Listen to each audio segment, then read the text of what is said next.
ಪ್ರಣಾಮಗಳು ಆತ್ಮಬಂಧುಗಳೇ. ನಾನು ನಿಮ್ಮ ಹನಿ ಅಶೋಕ್, ರಾಮನಗರ. ಇವತ್ತು ಒಂದು ವಿಷಯ ಹೇಳಬೇಕು ಅಂತಿದ್ದೀನಿ. ಹನಿ ಅನ್ನೋದರಲ್ಲಿ ಕಲ್ಲರು, ಟೇಸ್ಟು, ಥಿಕ್ನೆಸ್ ಇದು ಯಾವಾಗಲೂ ವೇರಿ ಆಗುತ್ತೆ.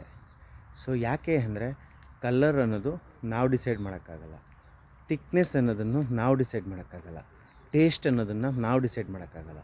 ಇದನ್ನೆಲ್ಲ ಡಿಸೈಡ್ ಮಾಡ್ತಾ ಇರೋದು ಜೇನುಹುಳುಗಳು ಯಾವ ಫ್ಲೋರಾ ಅಂದರೆ ಯಾವ ಫ್ಲವರಿಂದ ನೆಕ್ಟರ್ನ ಕಲೆಕ್ಟ್ ಮಾಡ್ಕೊಂಡು ಬರ್ತವೆ ಅನ್ನೋದೇ ಇಂಪಾರ್ಟೆಂಟು.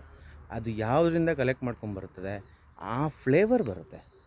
ಅದಕ್ಕೋಸ್ಕರ ಆ ಟೇಸ್ಟು ಡಿಫ್ರೆನ್ಸು. ಥಿಕ್ನೆಸ್ ಅದರಲ್ಲಿ ಹೇಗಿರುತ್ತೆ, ಮಾಯ್ಶ್ಚರೈಸರ್ ಕಂಟೆಂಟ್, ನೀರಿನಂಶ ಹೇಗಿರುತ್ತೆ ಅದ್ರ ಮೇಲೆ ಡಿಪೆಂಡ್ ಆಗುತ್ತೆ. ಥಿಕ್ನೆಸ್ ಟೈಟ್ ಆಗುತ್ತೆ, ಗಟ್ಟಿಯಾಗಿ ಬರುತ್ತೆ, ಅಥವಾ ತೆಳ್ಳಗಿರುತ್ತೆ, ಇದು ಕೂಡ ಡಿಫ್ರೆಂಟ್ ಆಗುತ್ತೆ. ಓಕೆ, ಇನ್ನು ಕಲ್ಲರು ಫ್ಲವರ್ಸ್ ಮೇಲೆ ಡಿಪೆಂಡ್ ಆಗಿರೋದ್ರಿಂದ ಯಾವ್ಯಾವ ಫ್ಲವರ್ ಇರುತ್ತೋ ಅದ್ರ ಮೇಲೆ ಬರುತ್ತೆ. Okay, thank you.